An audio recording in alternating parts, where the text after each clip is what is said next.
अस्सलाम वालेकुम। बोल न्यूज़ में खुशामदीद। मैं हूं गौहर इशरत और मैं हूं शीन कुरैशी। हेडलाइंस आपने जानी, बुलेटिन का आगाज करेंगे। सख्त गर्मी के बाद कराची का मौसम तब्दील हो गया।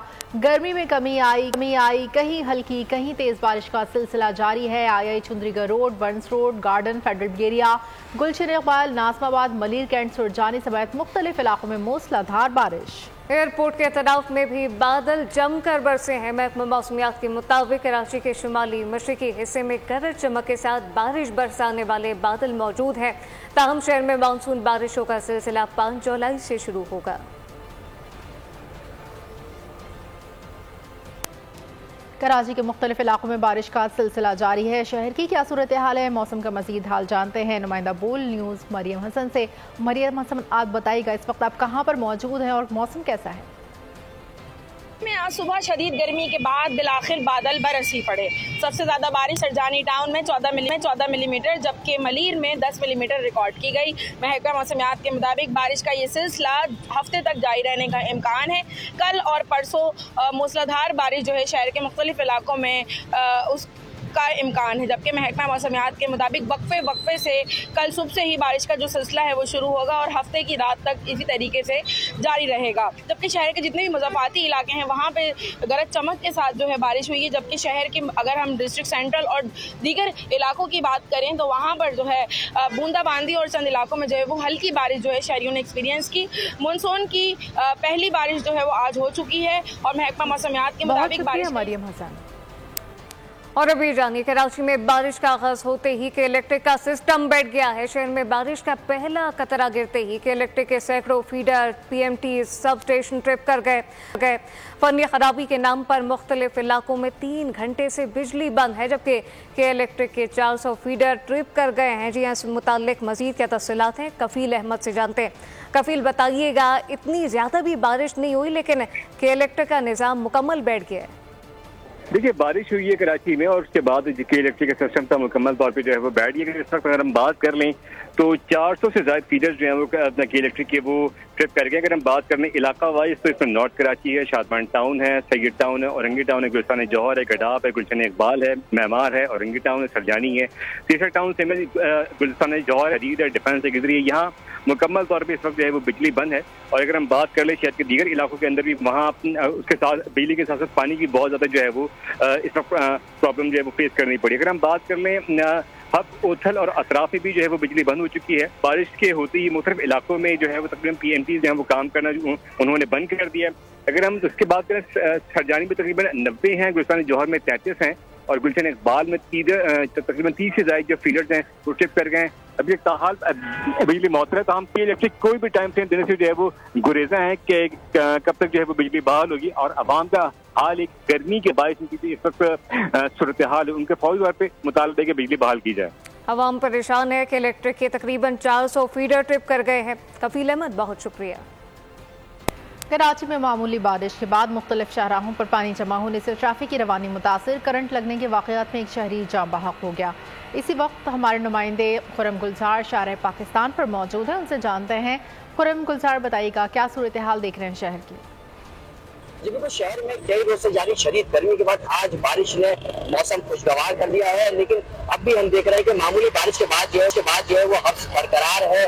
और शहर के जो मुख्तलिफ इलाके हैं वहाँ बारिश के बायस जो है वो पानी जमा हो गया है। जो मेन शाहरा है, जो कि सड़कें टूटी हुई है, वहाँ पर पानी बढ़ जाने के बायस ट्रैफिक की रवानी जो है वो शदीद मुतासिर हो रही है। इस वक्त में मेन शाहरा पाकिस्तान लियाकताबाद में मौजूद है और मेरा कब में देख सकते हैं काफी बड़ा ये गड़ा है जहाँ से ट्रैफिक को गुजरने में शदीद दुश्वारी का सामना करना पड़ रहा है। साथ ही शहर के मुख्तलिफ इलाकों की बात करें तो शहर के जो मुख्तलिफ इलाके हैं उसमें गुलशन इकबाल ब्लॉक 10 मेन राशिद मनास रोड पर जो है वो एहतजाज के बायस ट्रैफिक वहाँ पे जाम हो गया है। जो मकीन है उन्होंने एहतजाज के बाद दोनों शाहराएं बंद कर दी, जिसकी वजह से बदतरीन ट्रैफिक जाम हुआ है। गुलशन इकबाल नीता चौर में राशिद मनास रोड जो है वो इससे शदीद मुतासर है। साथ ही मारीपुर रोड पर एक ट्रॉलर खराब होने की वजह से ICM चौक के करीब मेन मारीपुर रोड है, वहाँ भी ट्रैफिक जो है वो शदीद मुतासर है। ट्रैफिक की रवानी जो है वो शदीद मुतासर हो रही है। साथ ही जो बारिश के बायस शहर में 2 हादसात रोनुमा हो चुके हैं अब तक, जिसमें सुरजानी टाउन L1 में घर की दीवार गिरी है जिससे एक शख्स जाँ बहक हुआ है। उसी तरह सुरजानी टाउन का एक और इलाका है जहाँ ठट्टा की अगर बात करें तो मकली, घारो समेत साहिली इलाकों में बारिश का सिलसिला शुरू हो गया है, जिससे मुताल्लिक मजीद भी तफसीलात जानते हैं। लेकिन अभी आपको बताएं कि ठट्टा, मकली, घारो समेत साहिली इलाकों में बारिश का सिलसिला शुरू हो गया। ये वाज़ेह तौर पर मनाजिर देखे जा सकते हैं जहाँ पे बारिश का सिलसिला शुरू हो गया है। बज़ाहिर ऐसा लगता है कि जो शहरी हैं वो इस अब्रे रहमत को काफ़ी ज़्यादा इंजॉय कर रहे हैं। अब्रे रहमत को काफ़ी ज़्यादा इंजॉय यूँ भी किया जा रहा है क्योंकि गर्मी बहुत शिद्दत की हो रही है। लेकिन ये ठट्टा, मकली, घारो समेत साहिली इलाकों में बारिश का सिलसिला शुरू हो गया। ये मनाजिर देखे जा सकते हैं जहाँ पे भरपूर अंदाज में जो शहरी हैं वो बारिश को इंजॉय करते हुए दिखाई देते हैं। और ये बारिश अगर हो गर्मी के मौसम में, जब शदीद गर्मी हो और हब्स हो और कई दिन से हब्स हो, तो यकीनी तौर पर बारिश को इंजॉय किया भी जाना चाहिए। इस मुतालिक तफसीलात नज़ाकत अली से जानते हैं। जी नज़ाकत।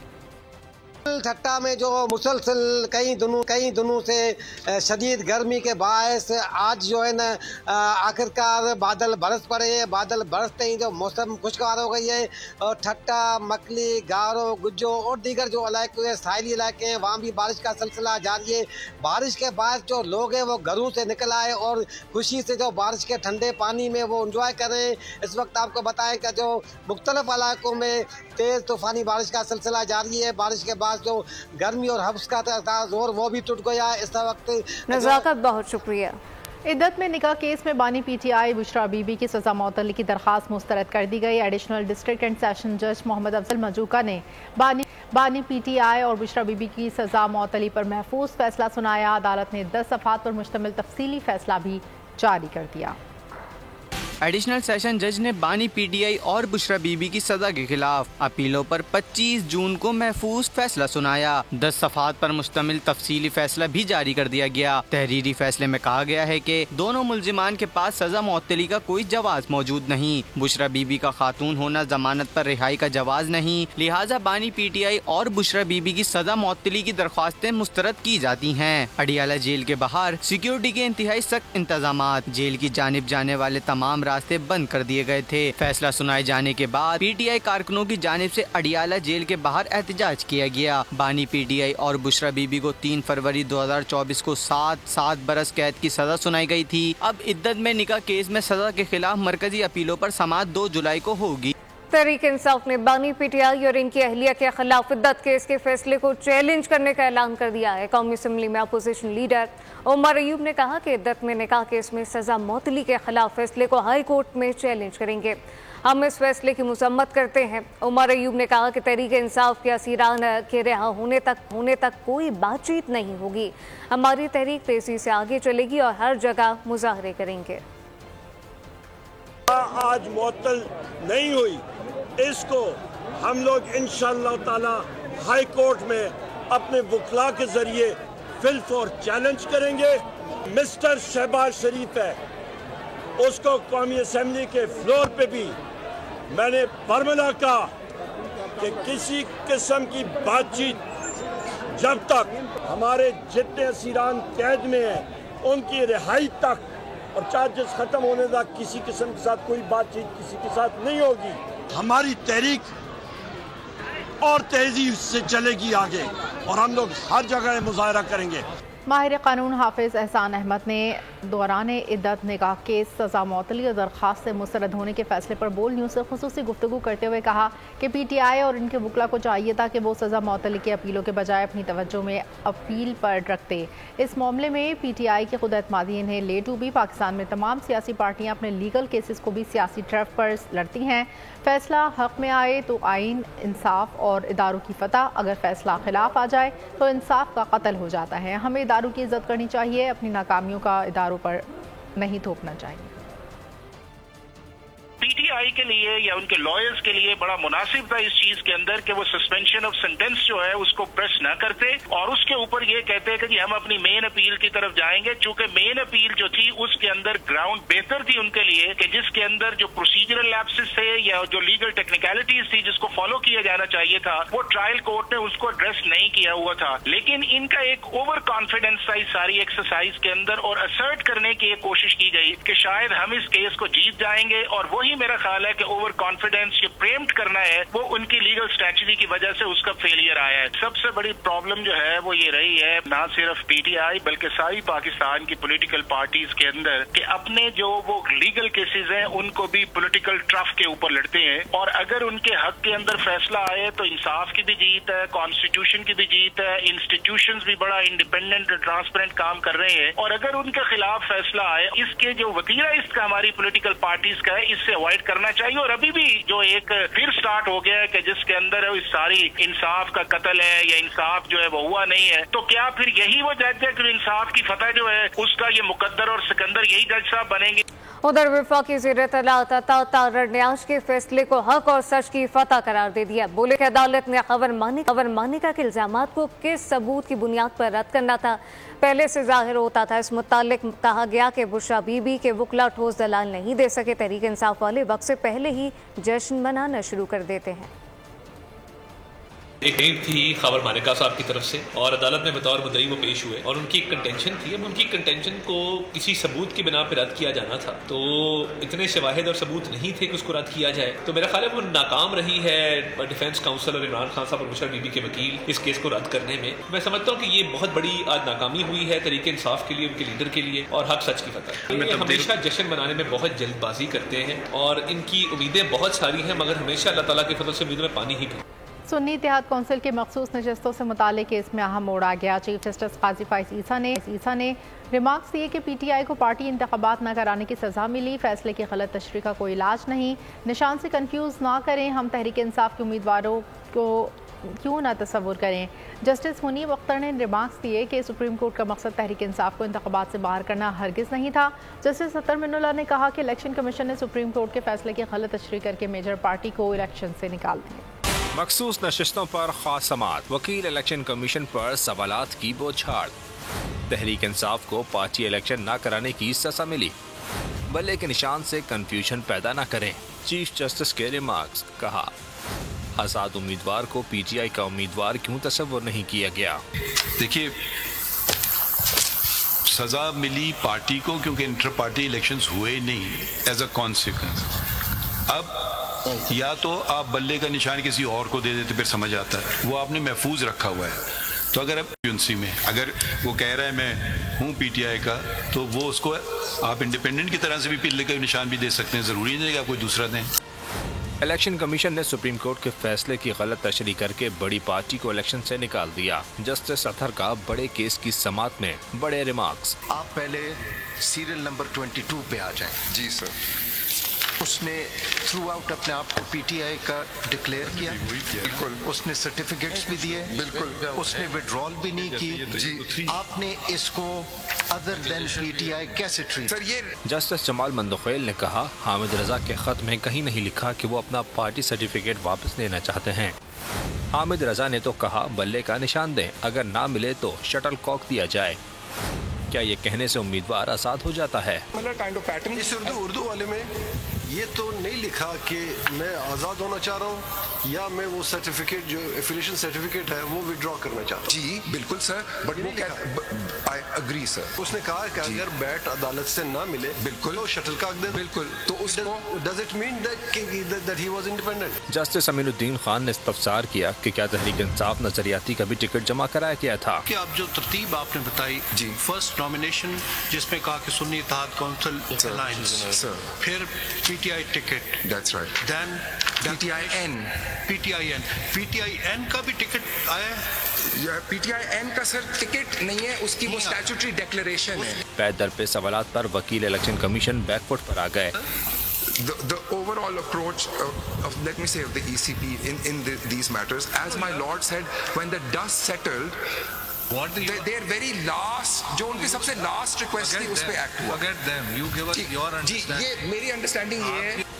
क्या इलेक्शन कमीशन किसी उम्मीदवार को आज़ाद डिक्लेयर कर सकता है? जस्टिस जमाल मंदखेल के इस्तफसार पर जस्टिस मंसूर ने भी मामले पर वजाहत मांग ली। उसी की इंटरप्रिटेशन में आप चल रहे हैं। Under 67(3) you said he was independent. May I clarify? अहम मुकदमे की मज़ीद समाअत पीर सुबह 11:30 बजे दोबारा होगी। पहले कहा गया था 2 दिन में काम खत्म हो जाएगा, मखसूस नशिस्तों का मामला 1 जुलाई पर चला गया।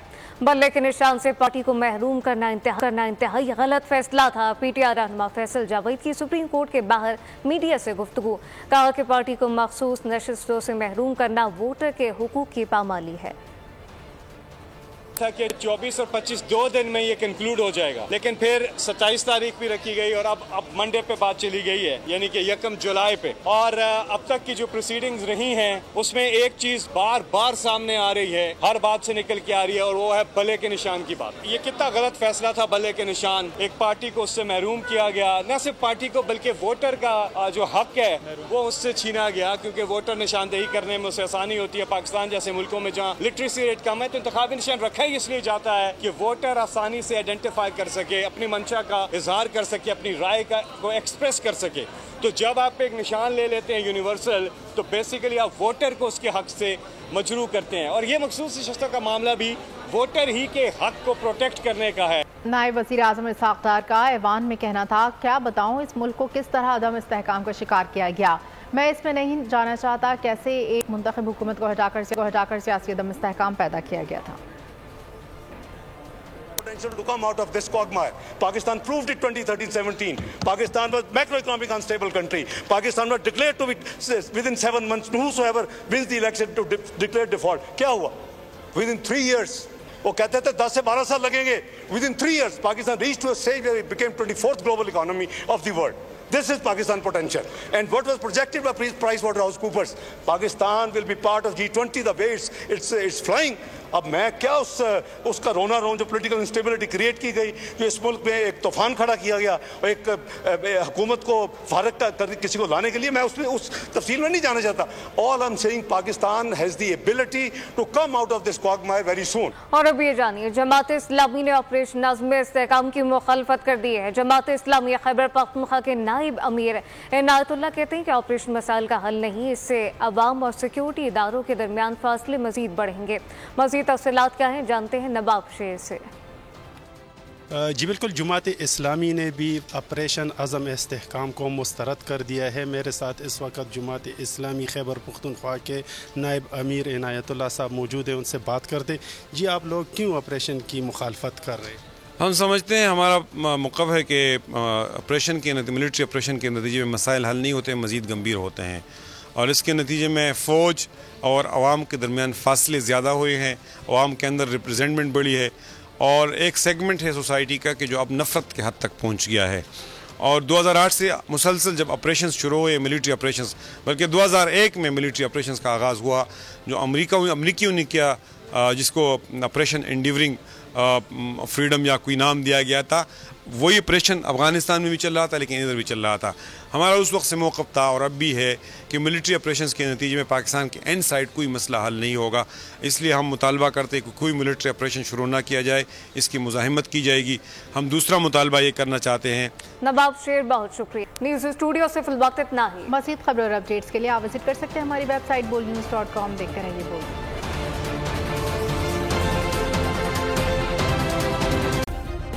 सब्सक्राइब करें और बेल दबाएं ताकि कोई खबर रह न जाए।